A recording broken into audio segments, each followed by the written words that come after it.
गलत नहीं होना चाहिए। परमात्मा क्यों करें? तो अब देखिए, जो भी बात कही गई है उसमें भाव क्या है कि हम ऐसी बात कहेंगे तो हमसे बिछड़ने के बाद आप याद रखोगे कि उसने हमसे ऐसी बात कही थी, तो हमारी याद आएगी। तो ये सब क्या है? भाव का सौदा है, आप समझ लीजिए। तो मूल चीज तीन ही है। हम कौन है? पहली बात, हम जीवात्मा है। अंतःकरण हमें भेंट किया गया है। इस शरीर के जामे पोल में हमको संपर्क बनाकर रखा गया है। जब तक हमारा संपर्क रहता है, हमारे शरीर की सारी चीज, आंख देखने का, कान सुनने का, नाक सूंघने का, कंठ बोलने का, जिह्वा स्वाद का, त्वचा स्पर्श का, इंद्रिय गुदा शरीर की व्यवस्था करते हैं। और जैसे ही जीवात्मा इसका संपर्क छोड़ती है, अंतःकरण उसके पीछे दौड़ लेता है। मन, बुद्धि, चित्त और अहंकार जो उसी से चैतन्य है, जीवात्मा नाके से जब उधर जाने लगती है, क्यों जाती है? इसलिए जाती है, इसको जो आवाज सुनाई देती है, वो धुनात्मक जो शब्द उतर कर जीवात्मा के पास चेतनता लाता है, वो धुनात्मक शब्द जब ऊपर की तरफ खिंचने लगता है, तो ये जीवात्मा भी उसके साथ पीछे की तरफ वापस जाने लगती है। और अंतःकरण सोचता है, मन सोचता है, बुद्धि सोचती है, अहंकार सब सोचते हैं, चित्त सोचता है कि ये चली गई तो हमारा क्या होगा। तो अंतःकरण भी उसके पीछे दौड़ लेता है। और उसके पीछे दौड़ती हैं शरीर की 10 हवाएं, जिन्हें प्राण कहते हैं। प्राण हवाएं 10 होती हैं। प्राण, अपान, व्यान, समान, उदान, नाग, कूर्म, कृगल, देवदत्त और धनंजय। 9 हवाएं साथ चली जाती हैं। धनंजय हवा ब्रह्मरंध्र में टिकी रहती है, क्योंकि स्मरण शक्ति उसी में होती है। वो सोचती है कि हम निकल गए तो ये सारा पसारा जो पिछला है वो सब खत्म हो जाएगा। जब तक कोई संसारी हमको नहीं निकालेगा, उससे पहले हम निकल नहीं सकते। तो वो कपाल क्रिया जो की जाती है, तो वो ब्रह्मरंध्र की हवा निकल जाती है। वो सारी स्मरण शक्ति को लेकर वहीं पहुंचती है जहां से इसका समावेश होता है। तो इस शरीर को छोड़कर जीवात्मा तुरंत ही लिंग शरीर में प्रवेश कर जाती है। ये दूसरा शरीर है। इस शरीर की आयु 100 वर्ष, लिंग शरीर की आयु 1000 वर्ष, सूक्ष्म शरीर की आयु 10,000 वर्ष, कारण शरीर की आयु अनंत वर्ष, क्योंकि 1 लाख का मतलब तो बहुत बड़ा हो गया।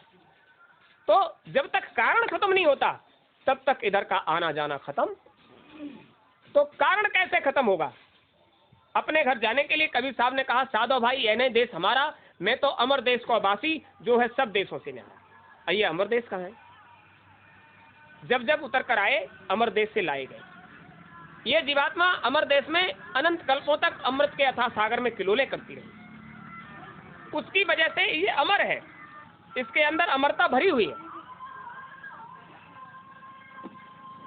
जीवात्मा अमर है क्योंकि अमृत के अथाह सागर में, जहां का ये रहने वाला है सचखंड में, वहां अमृत का अथाह सागर है जिसमें ये किलोले करती रही। तो इसकी रग रग में अमृत बसा हुआ है, इसलिए संसार की कोई भी चीज इस पर प्रभावित नहीं होती। नैनम छिंदंती शस्त्राणी, हथियार काट नहीं सकता। नैनम दहती पावका, आग इसे जला नहीं सकती। न चैनम क्लेदंती आपो, पानी इसे गला नहीं सकता। नहीं सोचती मारुता, हवा इसे सुखा नहीं सकती।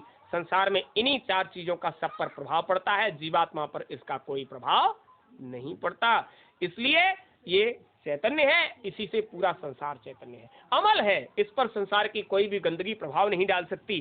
सहज है, इतना सरल है कि जिस चोले में रख दी जाए उसी में रह जाती है, जिस हालत में रख दी जाए उसी में रह जाती है। अंतःकरण रहना नहीं चाहता, लेकिन जीवात्मा को जिस हालत में जहां रखा जाता है वहीं रह जाती है। इतना सहज है। सुख राशि, इसे कभी कोई दुख नहीं होता, वो तो सुख का भंडार है, इसे कभी कोई दुख नहीं होता। दुखी कौन होता है? दुखी होता है हमारा मन, हमारी बुद्धि, हमारा चित्त, हमारा अहंकार।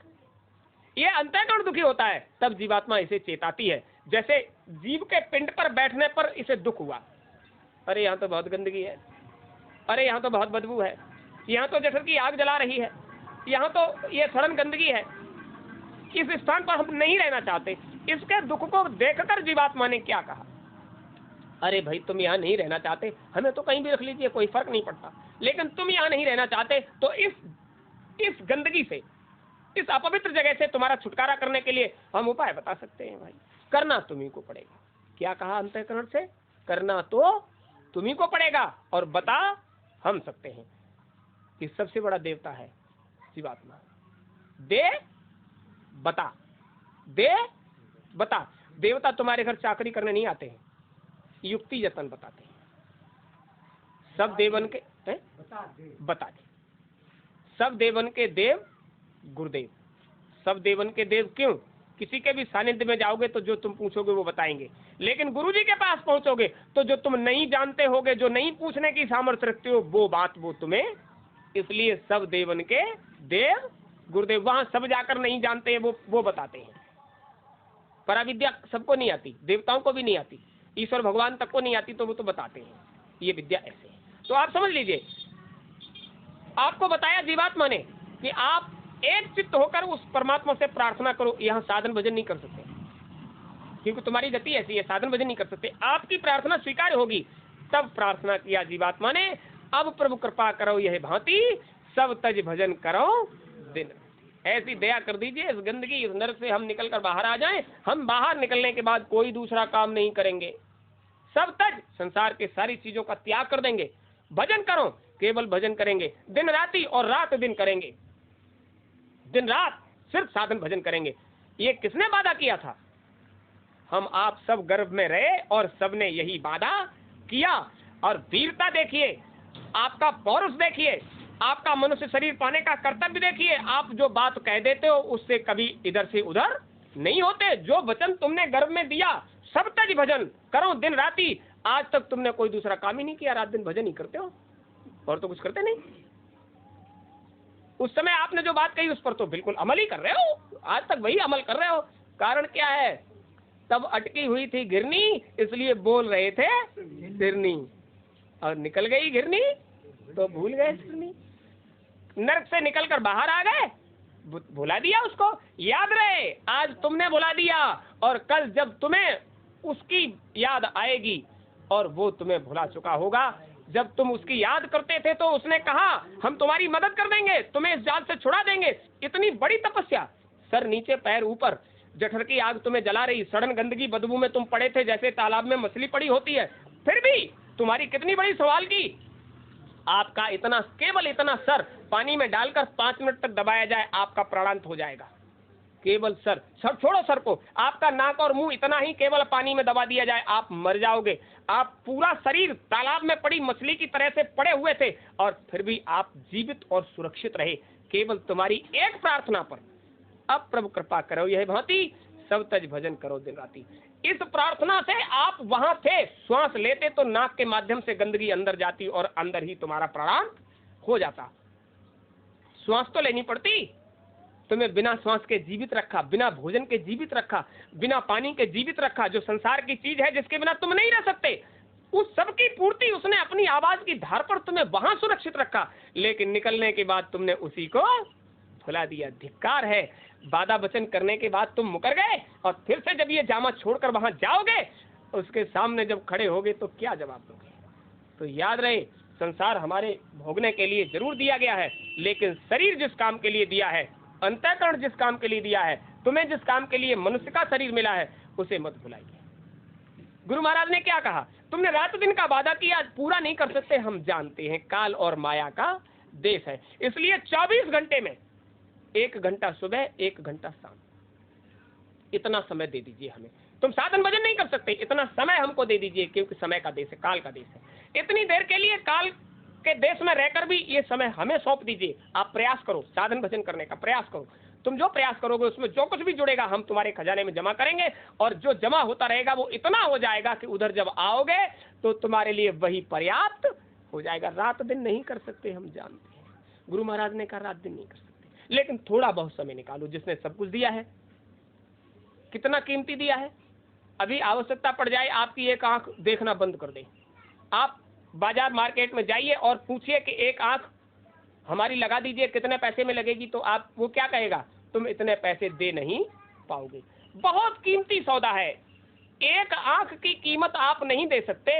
उसने तो 2 आंखें दी और उसके साथ सर्वांग शरीर दिया, और सारा शरीर तुम्हें उपभोग के लिए दे दिया, तो उसने कितना कीमती सौदा दिया। इसलिए गुरु महाराज कहते हैं ये शरीर अमूलक है, इसके मोल की कोई कीमत नहीं। उसने तुम्हें उपहार में दे दिया और तुमने इसे गफलत में गंवा दिया, तो फिर वो दोबारा तुम्हें ये देगा नहीं। इसलिए सबसे प्रार्थना है, 3 काम। हम कौन हैं? हम जीवात्मा हैं, अपने उद्धार कल्याण के लिए हमको शरीर मिला। साधन धाम मोक्ष कर द्वारा पाए न जय परलोक समारा, सोए परत्र दुख पावहीं, सिर धुन धुन पछताएं, काल है, कर्म है, ईश्वर है, मिथ्या दोष लगाएं। बेकार की बातें हैं कि हमारे पास समय नहीं था, अभी पर्चा कट जाए फलाने दास छोड़ो इसको, तो तुम खूब कहना अभी ये काम पड़ा, अभी बच्ची की शादी, बच्चे की शादी, ये व्यवस्था करना, वो व्यवस्था करना, वो तो जबरदस्ती पकड़ के निकालेगा और ले जाकर धर्मराज की के सामने खड़ा कर देगा, तुम्हारी एक नहीं चलेगी। कितनी भी लंबी बना दीजिए, वो तुम्हारे इस मंदिर को गंदा करने का तो व्यवस्था कर सकता है, उसमें भी कितनी भी बड़ी मड़ैया और जाली लगा लीजिए, फिर भी भाग दौड़ पड़ेगी। एक आदमी भाग रहा था, हाथ में ईंट पकड़े हुए, हमने पूछा कि भाई क्यों भाग रहे हो? बोला मुर्गा ले गई कुतिया, ईंट लिए भाग रहे। अरे भाई तुमने जाली लगा दिया, लेकिन वो काम करने वाला तो जाली के अंदर से भी, मतलब तुम सोच रहे हो हमारा कोई क्या बिगाड़ सकता है? लेने वाला जब आएगा तो तुम चाहे 7 तालों के अंदर बंद हो जाना, वो तुम्हें ले ही जाएगा, इसलिए जाने से पहले व्यवस्था करना तुम्हारा काम है। तो आप सबसे निवेदन है, आपको मालूम पड़ गया आप कौन हो, जीवात्मा हो, हमारा घर सचखंड है, हमें वहां वापस जाना है। शरीर में फंस गए हैं, इसी शरीर में फंसकर बैठकर हमें अपना काम बना लेना साधन भजन के द्वारा होगा। साधन भजन देने वाला जब भाव निर्मल होगा तो वो तुम्हारे पास चलकर आएगा, और उस घर वापस जाने के लिए फिर प्रयास करोगे। अगले समय में आपको आगे कैसे जा पाओगे ये बात बताई जाएगी।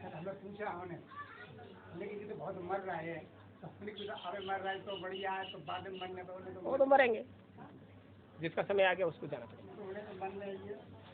जय गुरुदेव।